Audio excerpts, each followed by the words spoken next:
حضرت حارجہ بن سلت رضی اللہ تعالی عنہ کہتے ہیں کہ ان کے چچا نبی پاک صلی اللہ علیہ وآلہ وسلم کی خدمت میں حاضر ہوئے اور اسلام قبول کیا۔ پھر جب واپس جانے لگے تو ایک بستی سے ان کا گزر ہوا جہاں لوگوں نے ایک پاگل کو زنجیر سے باندھ رکھا تھا۔ اس کے گھر والوں نے کہا، ہم نے سنا ہے کہ تمہارا نبی خیر اور بھلائی لے کے آیا ہے، تو کیا تم اس مجنوں کا علاج کر سکتے ہو؟ تو انہوں نے سورہ فاتحہ کو پڑھنا شروع کر دیا اور اس کو شفا ملنا شروع ہو گئی۔ اس کے گھر والوں نے اسے بطور انعام 100 بکریاں عطا فرمائیں تو وہ فوراً نبی پاک صلی اللہ علیہ وآلہ وسلم کے پاس واپس آئے اور یہ قصہ سنا دیا۔ تو آپ نے پوچھا، کیا تم نے کچھ اور بھی پڑھا تھا؟ تو انہوں نے کہا نہیں۔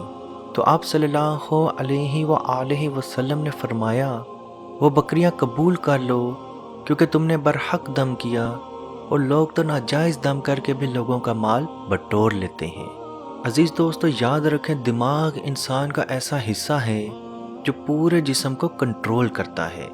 جب بھی کسی جادوگر کو کسی انسان کے دماغ پہ قبضہ کرنا ہو، یا کسی کو پاگل پن کی طرف لے کے آنا ہو، یا کسی کا دماغ باندھنا ہو، تو وہ ایک جن کی یا کچھ جنات کی ڈیوٹی لگا دیتا ہے کہ فلاں شخص کے اندر داخل ہو جاؤ، اور داخل ہوتے ساتھ اس کے دماغ پر مورچہ بندی کر لو اور اس کے دماغ کے ان حصوں پہ شدید دباؤ ڈالو جو سوچ، فکر اور یادداشت کے لیے خاص ہوتے ہیں۔ پھر اس کے بعد اس انسان کے اندر سحر جنون یا پاگل پن یا عجیب سے نشانیاں آنا شروع ہوتی ہیں، جن میں پریشان خیالی، اپنے آپ کو بار بار پریشان دیکھنا، ڈپریشن میں چلے جانا، وسوسے آنا، عجیب سے وسوسے آنا، موت کی باتیں، عجیب سی باتیں، بے تکی باتیں کرنا شروع ہو جانا، ٹکٹکی باندھ کر کسی جگہ پہ دیکھنا شروع کر دینا، ٹیڑھی نگاہ سے دیکھنا، یا کسی چیز کو دیکھنا تو آٹومیٹکلی دھیان کسی اور جگہ پہ ہو جانا اور بار بار اسی چیز کو دیکھتے رہنا، ایک جگہ پہ نہ ٹھہرنا، ایک جگہ پہ سکون نہ ملنا، کسی خاص کام کو جو آپ کو پتہ ہے کہ یہ خاص کام ہے اس کو جاری نہ رکھ پانا، اپنی ظاہری شکل و صورت کا خیال بالکل نہ رکھنا، گھر سے باہر نکلے تو پورا دن گھر سے باہر پھرتے رہنا، گھر میں داخل ہوئے تو اکیلے اندھیرے میں کمرے میں بیٹھے رہنا، عزیز و قارب دوستوں یار سے دوری اختیار کر لینا، سب سے بہت زیادہ شدید قسم کی نفرت محسوس ہونا، غیر آباد جگہوں پہ جا کے خود بخود سو جانا۔ عزیز دوستو، یہ نشانیاں دماغ پہ ہوئے کالے جادو کی ہیں، اور اگر آپ میں یہ نشانیاں 70% تک موجود ہیں، یعنی 70% تک اگر آپ میں یہ نشانیاں یا سمٹمز موجود ہیں، تو آپ یقین کر لیں کہ آپ کے دماغ پہ جادو کیا گیا ہے۔ اس طرح کے جادو کا علاج کرنے کے لیے کم از کم 1 ماہ سے لے کے 45 دن کا ٹائم درکار ہوتا ہے۔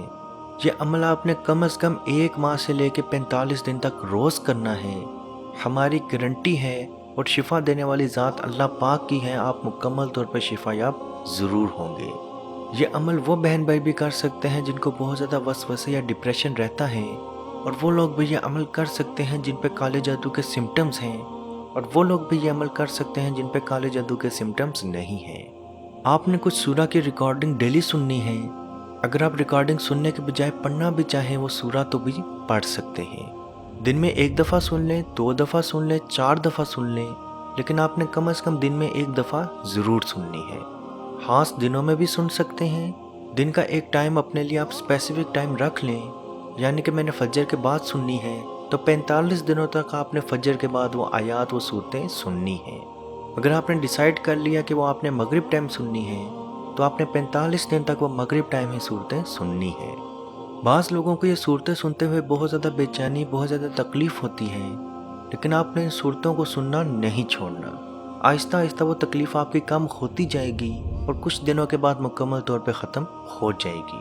بعض لوگوں کو یہ صورتوں کی ریکارڈنگ سنتے ہوئے مرگی کا دورہ بھی پڑ سکتا ہے۔ یہ اس چیز کی علامت ہے کہ ان پہ جادو ہوئے کم از کم 2 سے 3 سال ہو چکے ہیں، اور اس میں گھبرانے والی یا پریشانی والی کوئی بات نہیں۔ آپ یہ ریکارڈنگ اس کو دوبارہ سناتے رہیں، انشاءاللہ مکمل طور پہ اس کی بیماری بھی ختم ہو جائے گی۔ بعض لوگوں کو یہ ریکارڈنگ سنتے ہوئے پیٹ میں شدید قسم کا درد ہوتا ہے، وہ اس چیز کی نشانی ہے کہ آپ کو جادو کھلایا یا پلایا گیا ہے۔ تو اس صورت میں آپ یہی صورتیں ایک پانی پہ دم کر لیں، وہ پانی ڈیلی 7 دن تک پئیں، انشاءاللہ آپ کا مکمل طور پہ جادو پیشاب کے ساتھ نکل جائے گا۔ یاد رکھیں جب آپ یہ عمل کر رہے ہوں تو آپ نے سکون لینے والی جو گولیاں عام طور پر مریض کھا رہے ہوتے ہیں ان کو مکمل طور پہ چھوڑ دینا ہے،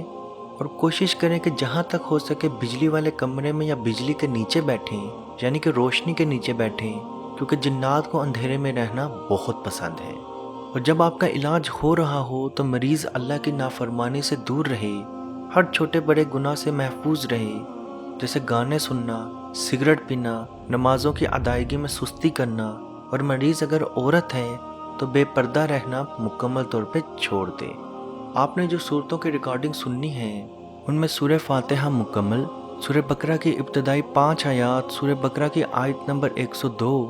سورہ بقرہ کی آیت نمبر 163 تا 164 یعنی کہ 163 164، آیت الکرسی مکمل، سورہ بقرہ کی آخری 2 آیات، سورہ آل عمران کی آیت نمبر 18 تا 19، سورہ الاعراف کی آیت نمبر 54 تا 56، سورہ الاعراف کی آیت نمبر 117 تا 122، سورہ یونس کی آیت نمبر 81 تا 82، سورہ طٰہٰ کی آیت نمبر 69، سورہ مومنون کی آخری 4 آیات، سورہ الصفات کی ابتدائی 10 آیات، سورہ الحقاف کی آیت نمبر 29 تا 32، سورہ رحمان کی آیت نمبر 33 تا 36، سورہ الحشر کی آخری 4 آیات، سورہ جن کی ابتدائی 9 آیات، سورہ اخلاص مکمل، سورہ فلق مکمل، سورہ ناس مکمل۔ عزیز دوستو، ویڈیو کے ڈسکرپشن میں آپ کو ان تمام صورتوں کی ریکارڈنگ مل جائے گی، اور ان ریکارڈنگ کے اندر درمیان میں ہم نے ایڈز بھی نہیں لگائے، آپ مکمل طور پر ڈیلی وہ ریکارڈنگ سن سکتے ہیں۔ یہ ریکارڈنگ آپ نے کم از کم 2 سے 3 مرتبہ ڈیلی سننی ہے۔